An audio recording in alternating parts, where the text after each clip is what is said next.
दी address.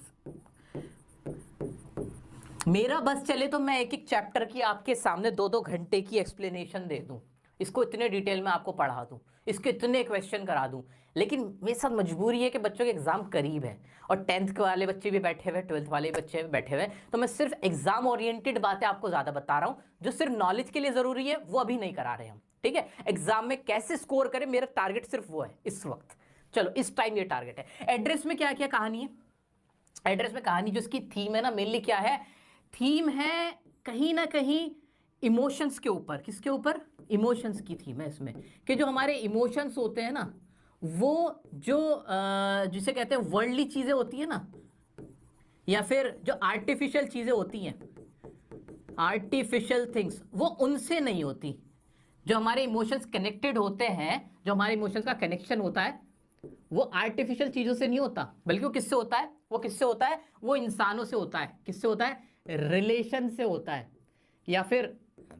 या फिर humans, जो हमारे, जिनसे हम प्यार करते हैं, उनसे होता है। इसका मतलब ये हुआ कि अगर आपको अपने पापा की स्कूटी प्यारी है ना, मान लो आपको अपने पापा की स्कूटी जो है, जो स्कूटी यूज करते हैं, वो आपको बड़ी पसंद है, उसको देखते ही ना आपको पापा की याद आती है ना, आपके पापा की याद आती है। या फिर पापा की जगह मैं कह दूं आपके दादाजी, जिनकी उम्र मान लो अभी 80 साल है, आपके दादाजी स्कूटी चलाते हैं, अनफॉर्चुनेटली मान लो 5 साल बाद या 10 साल बाद, जब वो 100 साल के हो गए बेचारे, वो उनका स्वर्गवास हो गया, वो इस दुनिया से चले गए, उसके बाद जब आप उसको स्कूटी को देखोगे ना, तो आपको फिर उससे इतना फर्क नहीं पड़ेगा। या फिर अगले 10 साल बाद आप उस स्कूटी को देखोगे, बिल्कुल फर्क नहीं पड़ेगा। क्यों? आपको उस स्कूटी से कोई मतलब नहीं है। वो स्कूटी से मतलब तब तक था जब तक आपके दादाजी जिंदा थे। मानते हो कि नहीं? यही चीज इसके अंदर बताई गई कि हमें समानों से प्यार नहीं होता, हमें उस इंसान से प्यार होता है जिसके वो समान होते हैं। इज इट क्लियर और नॉट? Okay, got it. ये इसकी थीम है इस चैप्टर की। तो अगर एग्जाम में क्वेश्चन आएगा तो ऐसा ही आएगा, इमोशंस के ऊपर, आर्टिफिशियल चीजों के ऊपर क्वेश्चन आएगा। आंसर बना के कैसे लिखोगे वो मैं बता देता हूं आज की वीडियो में। देखते रहो, बस अभी चुपचाप से रिलैक्स होकर सुनते रहो मेरे प्यारे बच्चों। आओ इसकी कहानी खत्म करते हैं जल्दी से। भाई क्या है एड्रेस की कहानी? क्या आपको सही से visible? Is it clearly visible or not? Please let me know in comment box, is it clearly visible or not? So we are going to start our next chapter, that is the address, जो कि कहानी है किसकी? Emotions की और artificial चीजों की, emotions की और थिंग्स की, सामानों की, स्टफ की। भाई इस कहानी में क्या है, आपके साथ ही पढ़ता हूं। Writer rings the bell of Mrs Darling 46 Marconi street. जो राइटर है, जो इसकी कहानी की राइटर है, वो शुरुआत करती है जहां पे वो बेल बजाते, किसी डोर बेल बजाते किसके घर की? मिसेस डॉर्लिंग की, जिनका एड्रेस ये रहा 46 मार्कोनी स्ट्रीट, है ना। चलो जी, हाँ जी,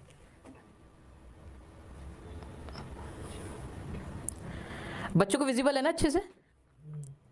क्लास 12th क्लास की भी रिवीजन होगी, 10th की भी होगी, डोंट वरी। ये लास्ट रिवीजन है 11th क्लास की, इसके बाद 10th और 12th के ही लाइव सेशन चलेंगे और उन्हीं की मिलेगी, ठीक है। इन्होंने ये अच्छा, ये जो पिंक कलर का आप ये हाथ बना रहे हो ना, ये अच्छा है, इससे मुझे समझ में आ रहा है कि आप लोगों को विजिबल है, प्रॉपरली विजिबल है। चलो चलो चलो चलो मेरे बच्चों, चलो चलो मेरे प्यारे बच्चों, चलो। हाँ जी, तो होता क्या है, चलो, हाँ, तो वो बेल बजाती है राइटर, शुरुआत यहां से होती है इस कहानी की, 46 मार्कोनी स्ट्रीट की बेल बजाती है राइटर। फिर क्या होता है? Received cold reception, refuse to recognise. अब जिसने वहां पे गेट खोला ना, उन्होंने ना उसको पहचानने से इनकार कर दिया। उसको कोल्ड रिसेप्शन देने का मतलब क्या हुआ? कोल्ड रिसेप्शन का मतलब ठंडा स्वागत किया ना उसका। तो क्या कहानी अगर मुझे लिखनी है तो मेरे को क्या समरी याद रखनी है कि writer rings the bell and received cold reception from the owner. ठीक है, आ जाते हैं, रिफ्यूज टू रिकॉग्नाइज, और पहचानने से इनकार कर दिया। आगे क्या होता है? She notices her mother's green knitted sweater. अब क्या होता है, ये कौन है राइटर? राइटर कौन है? राइटर की जो मदर थी ना, राइटर की जो मदर थी, वो एक वॉर में, एक बैटल में क्या हुआ था, वो मर गई थी और उन्हें अपना घर छोड़ के जाना पड़ गया था, अपनी चीज़ों को भी वहीं पे छोड़ के जाना पड़ गया था। लेकिन उनकी माँ ने बताया था कि मैंने अपनी चीज़ें, अपनी जो सामान था वो ना एक पहचान वाली एक एक्विंटेंस है, उनके मैंने रखवाया हुआ है, वो उनको वहाँ से उनका एड्रेस पता चल गया था। अब राइटर की माँ मर गई थी, खत्म हो गई थी, और वो घर छोड़ के, सामान छोड़ के चली गई थी। तो जब राइटर वापस अपनी माँ का सामान लेने वहाँ जाती है, वो जो उनकी जान पहचान वाली औरत है उसके घर पे, तो वहाँ वो देखती है, वहाँ वो क्या देखती है कि वो जो उसकी मदर का स्वेटर था वो उसने वहाँ पे पहन रखा है। She notices her mother's green knitted sweater, जो ग्रीन कलर का बुना हुआ स्वेटर था वो वहाँ पे उसको देखती है। और क्या देखती है, Mrs Darling did not entertain her and close the door. लेकिन वो जो मिसेस डॉर्लिंग होती है, जो उसकी माँ की जान पहचान की होती है, नोन होती है उसकी, वो उसको पहचानने से ही क्या कर देती है, इनकार कर देती है। क्यों कर रही है वो ऐसा? क्योंकि वो उसको सामान देना नहीं चाहती, वो उसको सामान जो उसकी मदर के सामान थे वो देना नहीं चाहती। शी गोज वंस अगेन, लेकिन राइटर बड़ी उदास होकर आ जाती है वहां पे। वो देखती है कि भाई मिसेस डॉर्लिंग ने तो उसकी मदर का जो नेटिव स्वेटर है वो पहना हुआ है, रखा हुआ है वहाँ पे, देख रही है। लेकिन बाद में ना वो वापस आ जाती है, फिर वो दोबारा जाती है। She goes once again, 15 years old answer the door। इस बार ना मिसेस डॉर्लिंग नहीं, उनकी बेटी वो उसकी जो डोर खोलती है, जो कि 15 साल की उम्र की थी।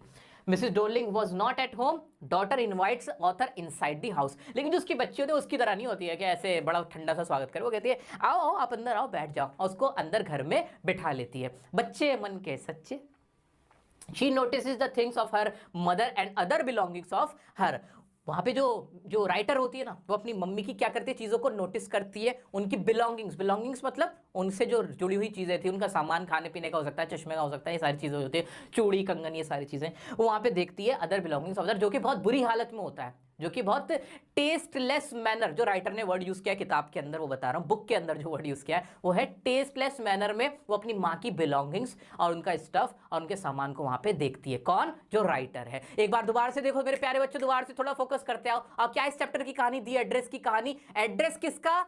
एड्रेस किसका? राइटर। जो राइटर है इसको लिखने वाली, जिस एड्रेस पे वो पहुंचती है, जो उसकी माँ ने बताया था कि किसी औरत के यहाँ वो अपना सामान रख दिया था उसने जब जंग हुई थी, बैटल हुई थी, उसका एड्रेस, उस जान पहचान वाली औरत का। राइटर वहां जाती है, राइटर विजिट्स देयर। राइटर जाती है उस घर पे, उस एड्रेस पे, 46 मार्कोनी स्ट्रीट पे, जहां पे वो जो लेडी होती है, और जो मिसेस डॉर्लिंग होती है, नाम क्या उस लेडी का? Mrs Darling. वो उसका कैसा स्वागत करती है? कोल्ड रिसेप्शन मिलता है, रिफ्यूज टू रिकॉग्नाइज कर देती है। और राइटर क्या देखती है? Notices her mother green knitted sweater देखती है, वो देखती है ना। एंड शी केम बैक, वो वापस आ जाती है।